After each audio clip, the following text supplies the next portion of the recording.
Hello friends, very good afternoon. कैसे हैं आप सब? होप आप सब अच्छी होंगे।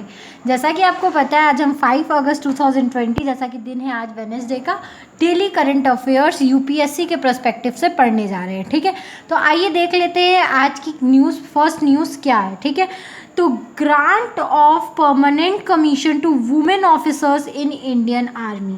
जैसा कि हमको पता है, जो वुमेन ऑफिसर्स थी उनको इंडियन आर्मी में परमानेंट जॉब नहीं मिलती थी। ठीक है, उनका एक टेन्योर होता था 10 ईयर्स का, उसी के बेसिस पे उनको जॉब्स मिलती थी। ठीक है, बस वो इंडियन आर्मी में 10 ईयर्स तक काम कर सकती थी। फिर उनका एक्सटेंशन पीरियड होता था 4 ईयर्स का। वो अगर एक्सटेंशन चाहे लेना तो वो 4 ईयर तक एक्सटेंशन ले सकती थी, और मतलब मैक्सिमम वो लोग 14 ईयर्स तक काम कर सकती थी।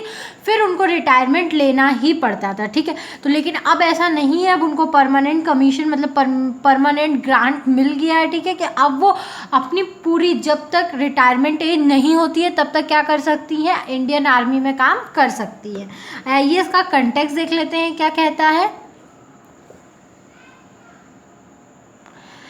Consequent to the receipt of formal government sanction letter for grant of permanent commission to women officers in Indian Army, the Army headquarters is in the process of convening a special number 5 selection board for screening women officers for grant of PC. Government sanction letter, ठीक है, government section letter receive करने के बाद क्या कर दिया गया है, जो उसका हेड क्वार्टर है, आर्मी का हेड क्वार्टर है, उसने क्या कर दिया है, स्पेशल नंबर 5 सिलेक्शन बोर्ड की स्क्रीनिंग चालू कर दी है। ठीक है, फिर who are entitled to permanent commission. Permanent commission के लिए कौन इंटाइटल्ड है? ठीक है, women officers who have join the Indian army through the women special entry scheme and short service commission women SSCW are being entitled to permanent commission.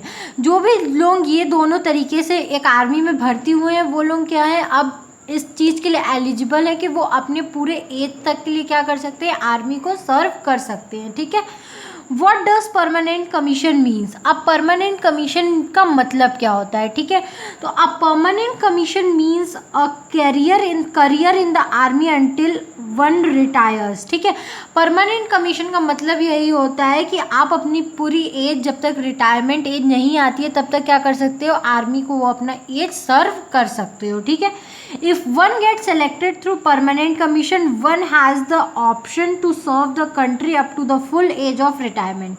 अगर वो selected होता है परमानेंट कमीशन के लिए, ठीक है, तो क्या होता है, वो अपने पूरे एज तक के लिए, जब तक रिटायरमेंट एज नहीं होता है तब तक क्या कर सकती हैं, वो लोग आर्मी को सर्व कर सकती हैं। ठीक है, नेक्स्ट है हमारा, what is the say of supreme court in this regard. Supreme court इस रिगार्ड में क्या बोलता है? ठीक है, the order of the apex supreme court, the union government has been asked to ensure that women officers irrespective of their years of services are granted permanent commission in the army। Supreme court भी यही कहता है। ठीक है, वो government भी यही कहता है कि उनको क्या करना चाहिए, कि उनको एक परमानेंट कमीशन, उनके जितने एज तक रिटायरमेंट एज होती है उतने दिन तक उनको काम करने दिया जाए आर्मी में। ऐसा नहीं होना चाहिए कि उनका एक क्या कर दिया जाए, ईयर फिक्स्ड कर दिया जाए, नहीं इतने ईयर्स के लिए ही वुमेन करेंगी, ऐसा कुछ नहीं होना चाहिए। ठीक है, नेक्स्ट है हमारा, the women officers will be now eligible for command posting. ठीक है, अब वो लोग जो कमांड पोस्टिंग होती है उसके लिए भी अब वुमेन्स ऑफिसर्स क्या है, एलिजिबल है।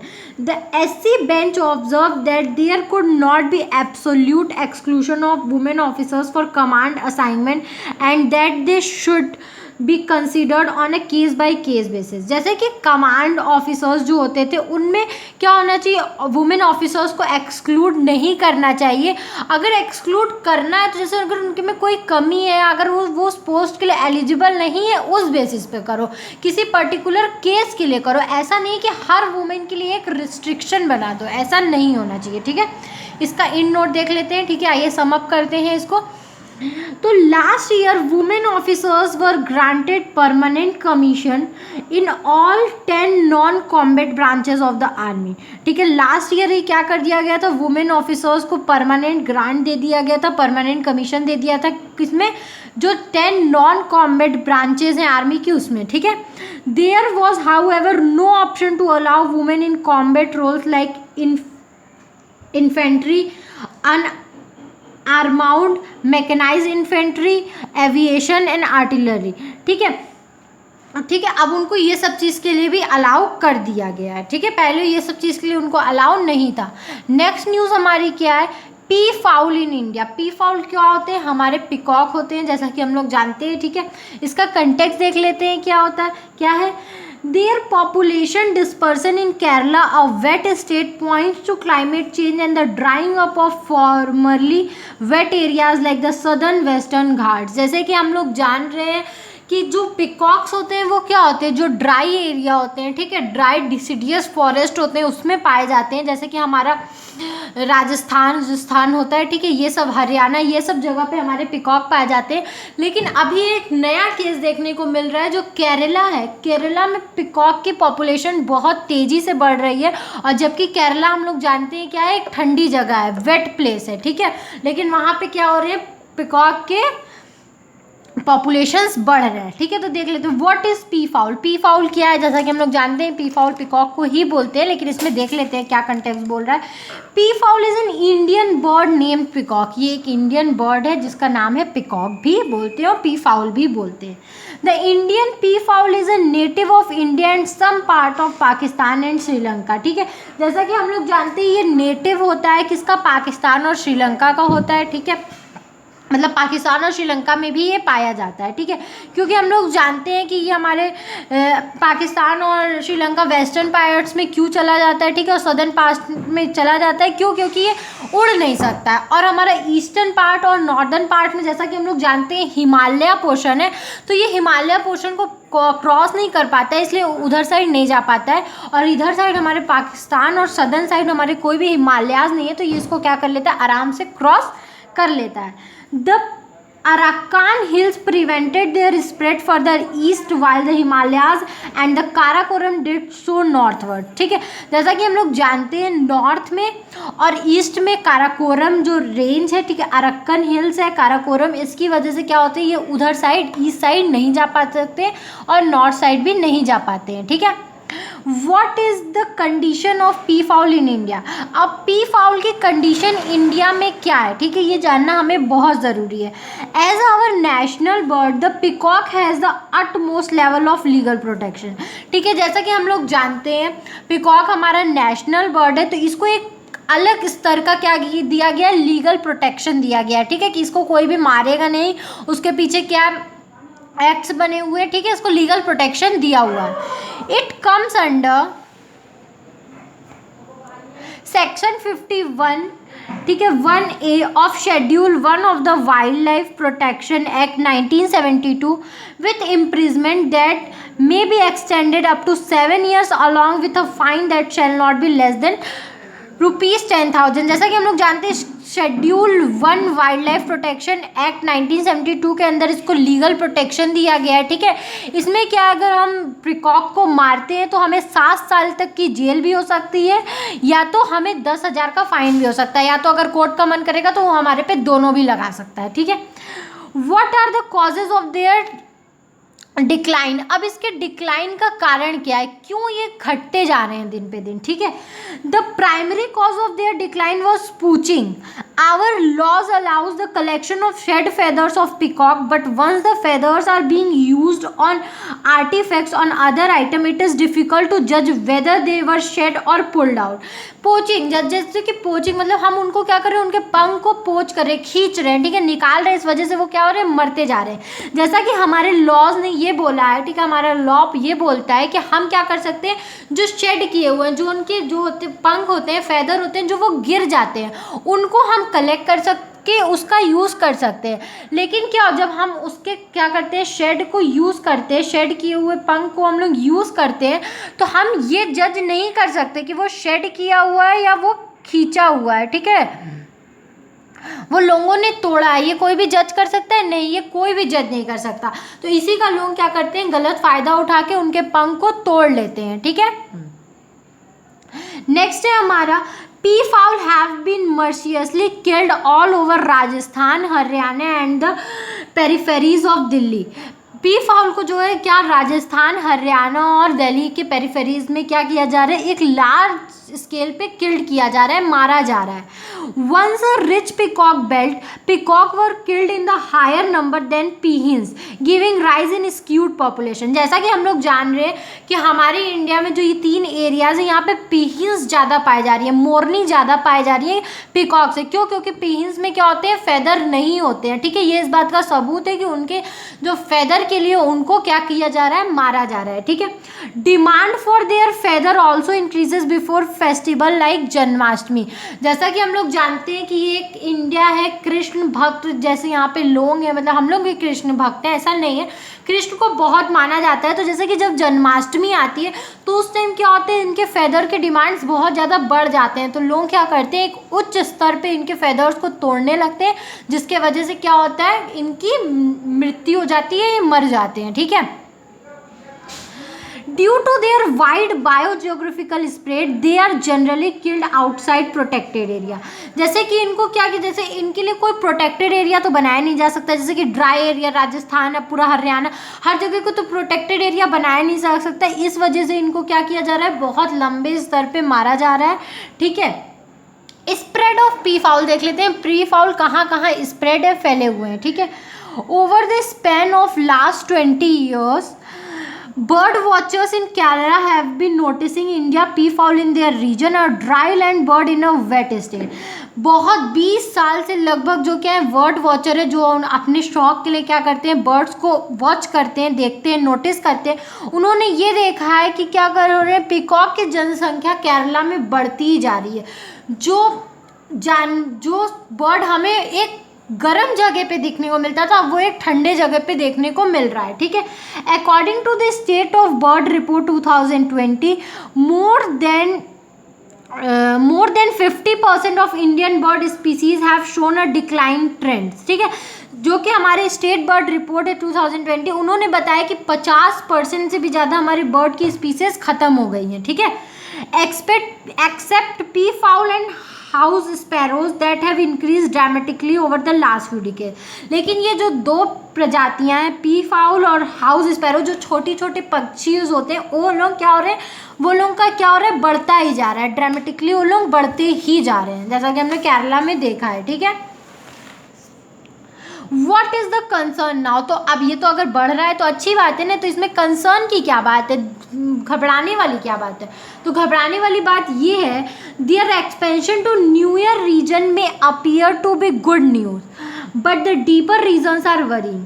ये जो ठंडे इलाके में पाए जा रहे हैं, ये तो हमारे लिए एक अच्छी न्यूज़ है कि एक नए इलाके में भी हमारे लिए पिकॉक पाए जा रहे हैं। ठीक है, लेकिन अगर हम इसको डीप में देखें तो ये हमारे लिए थोड़ा चिंताजनक क्या हो सकता है, एक कारण बन सकता है। ठीक है, increasing urbanisation, local extinction of their natural predators like jackals and even climate change have led to changes in peafowl population dynamics, although this is not supported by through research at the moment। जैसे कि urbanisation बढ़ रहा है, ठीक है, शहरीकरण हो रहा है, ठीक है, जो लोकल एक्सटेंशन है इसकी वजह से क्या हो रहे हैं, वो लोग क्या हो रहे हैं, जैकाल्स खत्म होते जा रहे हैं। ठीक है, और जैसे कि क्लाइमेट चेंज की वजह से भी इन पी फाउल की पॉपुलेशन पे क्या हो रहा है, बहुत ज़्यादा चेंजेस आ रहे हैं। ठीक है, at present peafowl population are on the rise in 19% of Kerala। लेकिन जो प्रेजेंट कंडीशन है पी फाउल की, वो 90% है जो केरला में बढ़ रही है हर साल, मतलब 19% के हिसाब से क्या हो रहा है, केरला में पिकॉक बढ़ते ही जा रहे हैं। These birds have been found in Thrissur, Palakkad, Malappuram and Kasaragod district। These newly colonized area is also expected to increase up to 55% of the state areas by the 2050। ठीक है, ये जो पाए जा रहे हैं यहाँ इस एरिया में पाए जा रहे हैं, और ये जो नया कॉलोनाइज्ड एरिया है इसमें माना जा रहा है कि 55% तक बढ़ोतरी हो जाएगी 2050 तक इनमें। ठीक है, आइए इसको सम अप करते हैं। ठीक है, सम अप में क्या है देख लेते हैं। Peafowl prefers semi arid biomes and dry deciduous forest. ठीक है, जो पी फाउल्स होते थे, पिकॉक होते थे, वो क्या होते थे, सेमी एरिड बायोम्स में पाए जाते थे। ठीक है, या जो ड्राई डेसिडियस फॉरेस्ट, बहुत घने, जो ड्राई मतलब एकदम सूखे पड़े होते थे, जहाँ गर्मी बहुत ज़्यादा होती है, ऐसे फॉरेस्ट में पाए जाते थे। Their population dispersion point towards more open areas with suitability drier condition which are not formally present in the southern western Ghat. ठीक है, जैसा कि यही बता रहा है कि अब ये कहाँ पाए जा रहे हैं, केरला में पाए जा रहे हैं, जो कि एक चिंता का कारण है। ठीक है, आइए हमारी थर्ड न्यूज आइटम देखते हैं क्या है। City gas distribution. जो सिटी गैस डिस्ट्रीब्यूशन हो रहा है, इसका कंटेक्स्ट देख लेते हैं तो आपको अच्छे से समझ में आएगा। ठीक है, city gas distribution company may soon face competition from third parties with the petroleum and natural gas regulatory board. ठीक है, set to notify regulation to allow competition for these company which have thus far enjoyed exclusive marketing rights in their respective geographies. जैसा कि हम लोग जान रहे हैं, city gas distribution company को बहुत जल्दी क्या करना पड़ेगा, थर्ड पार्टी से कंपटीशन फेस करना पड़ेगा। क्यों? पेट्रोलियम और नेचुरल गैस में। ठीक है, क्यों? क्योंकि इस एक नया नियम बना है। ठीक है, कि जो हमारी गवर्नमेंट है वो क्या कर रही है, प्राइवेट सेक्टर को भी क्या कर रही है, अलाउ कर रही है कि आप ये दोनों चीज़ों में एंटर हो सकते थे। आज तक जो सिटी गैस डिस्ट्रीब्यूशन सेंटर वाले थे वो क्या कर रहे थे, एक एक्सक्लूसिव मतलब कि एक मोनोपोली थी उनकी कि यही एक काम करेंगे। ठीक है, अब वो मोनोपोली बहुत जल्दी हटने वाली है।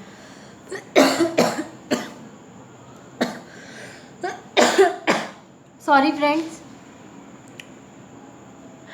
ठीक है, जैसे कि इंदिरा परिषद गैस लिमिटेड इन दिल्ली, जैसे कि दिल्ली में जो था इंदिरा परिषद गैस था, उन्हीं की मोनोपोली थी, उनके अलावा और कोई ये काम नहीं कर सकता था। महानगर गैस लिमिटेड इन मुंबई, जैसे कि मुंबई में था महानगर गैस, और Gujarat gas limited are three city gas distribution companies set to be affected by the opening up of these markets and their pipeline infrastructure to third parties. ये जो तीन कंपनियां थी जिनका अपने अपने शहर पे पूरा मोनोपोली था, अब ये लोग बहुत ज़्यादा अफेक्ट हो रही हैं। जो नई कंपनीज की एंट्री हो रही है, क्यों? क्योंकि जो नई कंपनीज आ रही है वो इन्हीं का इंफ्रास्ट्रक्चर यूज़ करके क्या करेगी, इन्हीं को कंपटीशन देगी। ठीक है, जो वो लोग नया जो गैस पाइपलाइन थी वो सब इन्हीं लोग ने सेट किया था। ठीक है, तो अब जो थर्ड कंपनी आएगी वो इन्हीं का पाइप यूज़ करके इन्हीं को कंपटीशन देगी। ठीक है, इनका पाइप यूज़ करने के बदले में ये इनको क्या करेगी, फीस देगी। ठीक है, what is the current scenario. Current scenario क्या है, ठीक है, देख लेते हैं, बहुत ज़रूरी है करेंट सिनेरियो देखना।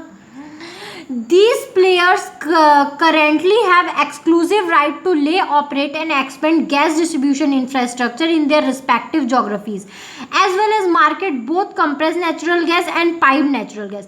अब तक क्या था, इनकी पूरी की पूरी मोनोपोली थी, यही सिर्फ ऑपरेट कर पाते थे। ठीक है, अपने डिस्ट्रीब्यूशन इंफ्रास्ट्रक्चर से, ठीक है, अपने ज्योग्राफी के अंदर यही काम करते थे। एक कंप्रेस्ड नेचुरल गैस और पाइप्ड नेचुरल गैस, दोनों पे इन्हीं की मोनोपोली थी। ठीक है, the government has decided to grant exclusivity to gas distribution companies to incentivize them to invest in infrastructure to deliver PNG and CNG widely across cities। अब government ने क्या डिसाइड किया है कि वो प्राइवेट सेक्टर को भी क्या करेंगे, ग्रांट देंगे, परमिशन देंगे कि आप भी आइए और क्या करिए, पूरे शहर में आप लोग भी काम करिए ताकि कंपटीशन बढ़ सके। ठीक है, what is the proposed change. Under the proposal by the PNGRB, distribution companies would have to provide access to third-party companies to pay to use their infrastructure to market CNG and PNG based transportation tariff set by the incumbent players but regulated by the PNGRB in case of disputes। ठीक है, जैसे कि बोला जा रहा है कि क्या किया है उन्होंने, एक प्रपोजल दिया है कि आप क्या करिए, अपने इंफ्रास्ट्रक्चर उनको दीजिए, वो यूज़ करेंगे। ठीक है, आपको उसकी फ़ीस मिल जाएगी, लेकिन आपका पूरा का पूरा मोनोपोली नहीं होगा।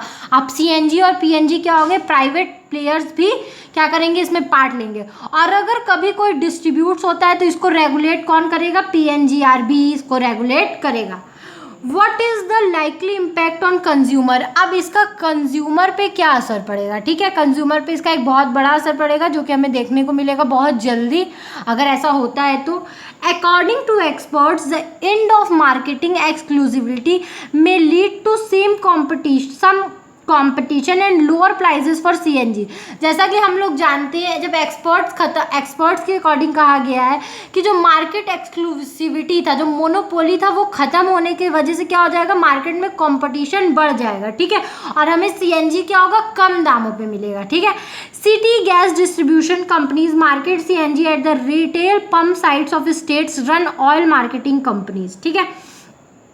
जो सिटी गैस डिस्ट्रीब्यूशन कंपनी है वो क्या करेंगी, market CNG at the retail pump sites of states run oil marketing companies, ये सब क्या करेंगी, चलाएंगी।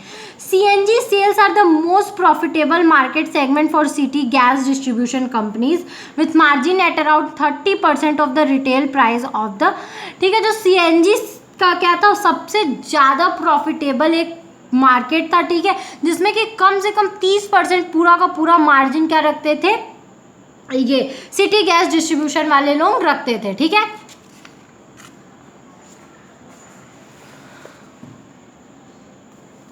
फ्यूल अकॉर्डिंग टू एक्सपर्ट्स, ठीक है, फ्यूल का जो पूरा का पूरा 30% का प्रॉफिट होता था वो क्या करते थे, सिटी नेचुरल गैस वाले रख लेते थे। What will the impact on the CGD companies, ठीक है, सीजीडी कंपनीज पे इसका क्या असर पड़ेगा। According to the experts the profitability of city gas distribution companies would be affected significantly if their market share is taken up by the competitors and it may even reduce their ability to invest further in expanding gas distribution infrastructure.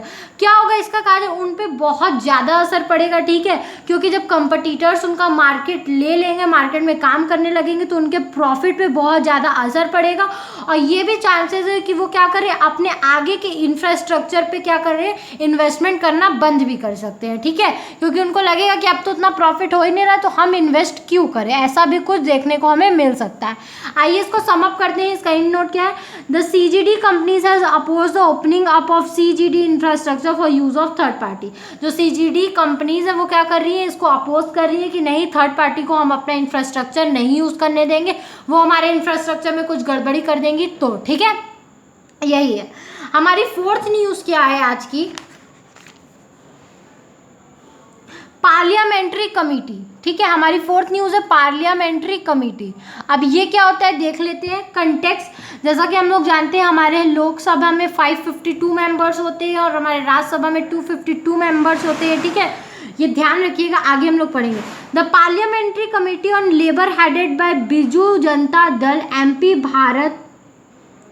Bhartruhari Mahtab submitted the report to speaker Om Birla on Friday, ठीक है। जो एक parliamentary committee on labour पे थी जो बीजू जनता दल के MP Bhartruhari Mahtab ने submit की है, किसको, स्पीकर को, बिरला के, ठीक है। What is the recommendation of the committee. अब ये कमिटी का रिकमेंडेशन क्या है, किस चीज़ पे रिकमेंड की है, ठीक है, देख लेते हैं। The eligibility period of gratuity payable to an employee on termination of his employment should be reduced to 1 year from present provision of 5 years, ठीक है। जैसे कि जो ग्रेजुएटी दी जाती है, जो एक पर्सन होता है जब जॉब छोड़ लेता है कंटिन्यूएशन जॉब करने के बाद तो उसको कुछ अमाउंट दिया जाता है, उसी को हम लोग बोलते हैं ग्रेजुएटी। तो अभी ग्रेजुएटी कब दिया जाता है, जब एक पर्सन 5 साल तक लगातार एक ही बिजनेस में काम कर लेता है, उसके बाद उसको ग्रेजुएटी दी जाती है, ठीक है। लेकिन क्या हुआ, यही बोला गया है कि ग्रेजुएटी का टाइम कम किया जाए, 1 साल किया जाए, ठीक है।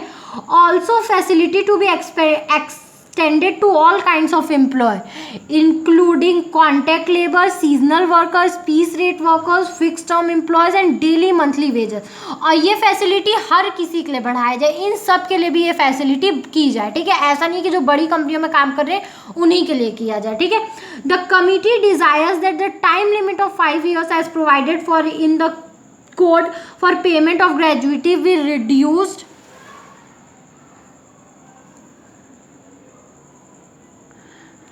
to continuous service of 1 year because the nature of India's labor market where most employees are employed for a short duration period only.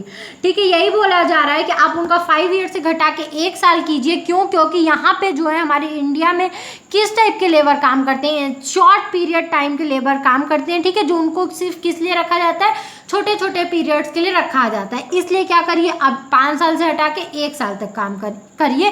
जो 1 साल तक लगातार आपके बिजनेस में काम करेगा उसको ग्रेच्युटी मिलेगी. ठीक है, there should be a robust redressal mechanism in case and employer does not pay up the dues. ठीक है, क्या किया जाए, उनके खिलाफ एक्शन लिया जाए जो अपने एम्प्लॉयज़ को नहीं देते हैं ड्यूज या जो ग्रेच्युटी नहीं देते हैं. ठीक है, What do you mean by the parliamentary committee? Parliamentary committee का मतलब क्या होता है? ठीक है, the parliamentary committee are established to study and deal with various matters that cannot be directly handled by the legislature to their volume.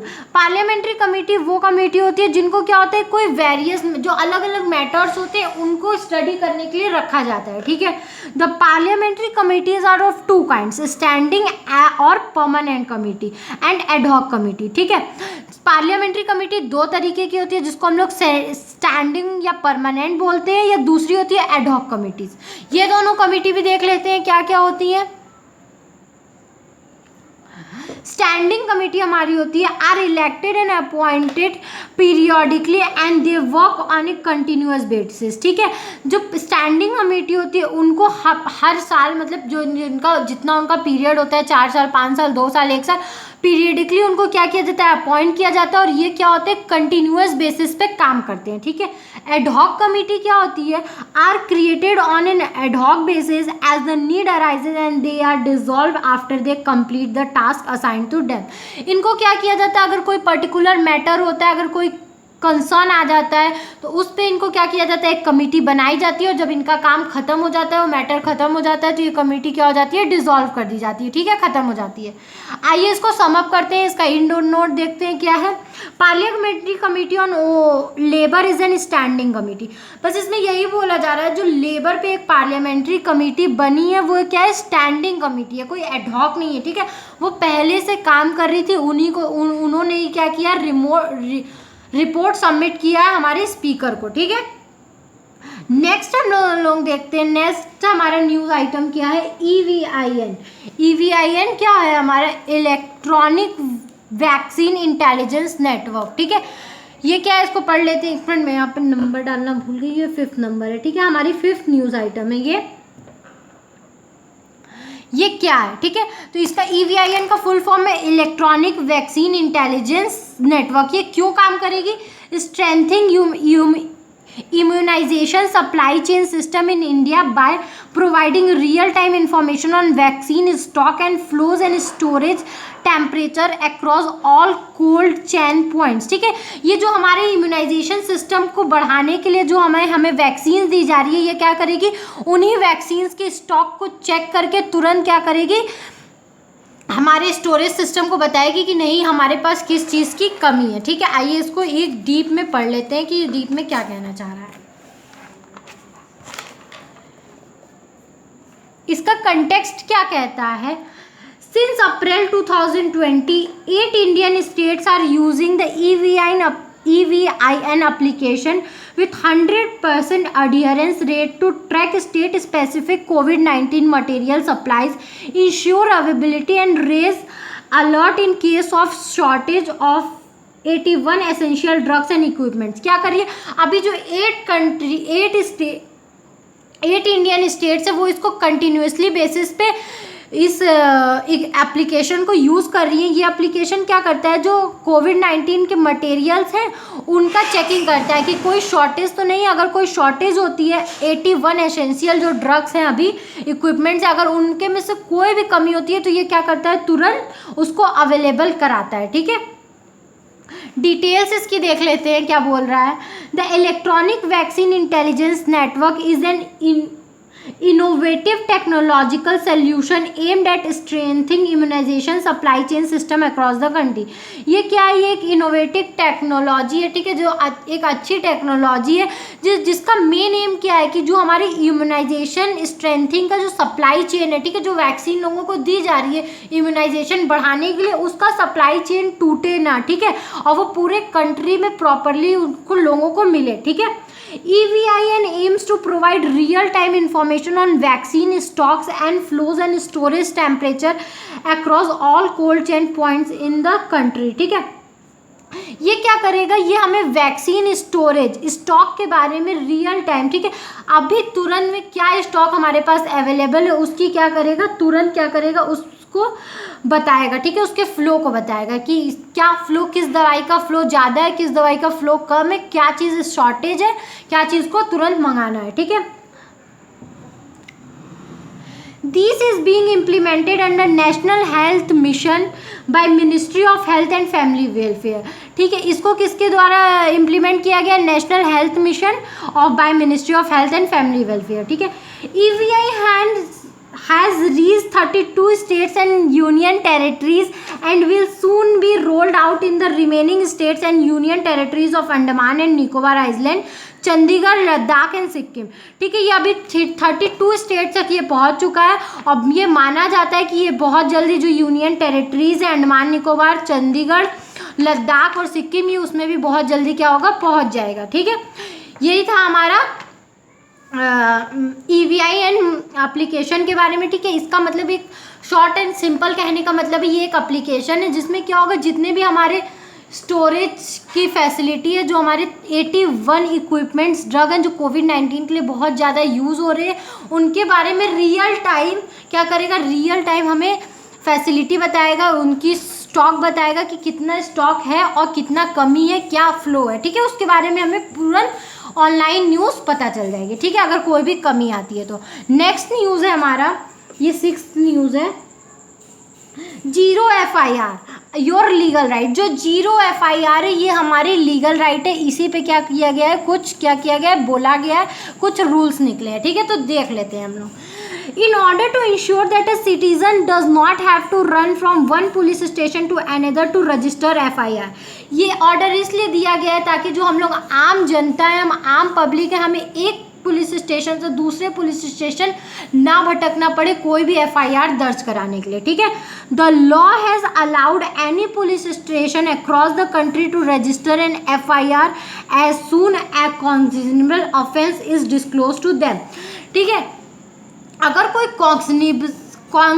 Cognizable offence होता है, ठीक है, और अगर उसकी रिपोर्ट कोई कराने आता है तो ऑल ओवर कंट्री में कहीं भी किसी भी पुलिस स्टेशन में हो जाता है तो उनको क्या करेगा, FIR दर्ज करना पड़ेगा, ठीक है।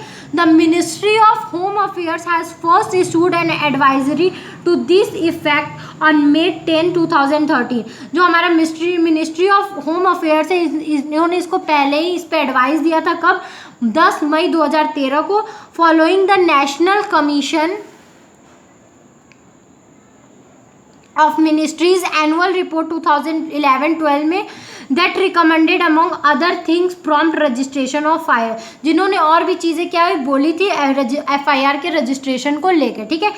Advisories to this effects were later send by MHA on February 5, 2014 and October 12, 2015. The latest advisory said, as per section 154 of the Criminal Procedure Code, a police officer is duty bound to register the case on the basis of such information disclosing a cognizable offence and FIR to be registered irrespective of territorial jurisdiction. 5 फरवरी 2011, 12 अक्टूबर 2015 को भी इसके बारे में advice दिया गया था, ठीक है, लेटर सेंड किया गया था। लेकिन जो लेटेस्ट एडवाइजरी बोला है, उसने क्या बोला है कि जो के अंडर क्या होता है, उनका ये काम होता है, वो ड्यूटी बाउंड होती है, उनकी ये ड्यूटी होती है कि अगर उनके पास कोई भी इंफॉर्मेशन आई है कॉग्निजेबल ऑफेंस की, तो वो उसके खिलाफ क्या करे, तुरंत FIR दर्ज करे, ठीक है। ये सब ना देखे कि वो किस जुरिडिक्शन में आता है, ठीक है, ये सब ना देख के वो क्या करे, तुरंत एफआईआर दर्ज करे। ये हमारा क्या है, लीगल राइट है। बस यही बोला गया था। आज के हमारे न्यूज़ में इतना ही था। होप आपको ये न्यूज़ समझ में आया हो। अगर फिर भी कहीं भी कोई भी न्यूज़ में दिक्कत हो तो आप मुझे कमेंट सेक्शन में कमेंट करके पूछ सकते हैं। Thank you very much for watching my video and please please please like, subscribe and share my channel. और अगर आपको पॉलिटी, हिस्ट्री, ज्योग्राफी ये सब के भी नोट्स चाहिए तो आप मुझे ज़रूर बताइएगा। आपको एडिटोरियल के नोट्स चाहिए होंगे विथ एक्सप्लेनेशन तो मुझे ज़रूर बताइएगा। और आप इस वीडियो लेक्चर के नोट्स के लिए भी मेरा डिस्क्रिप्शन बॉक्स चेक कर सकते हैं। Thank you very much. Please like, subscribe and share my channel.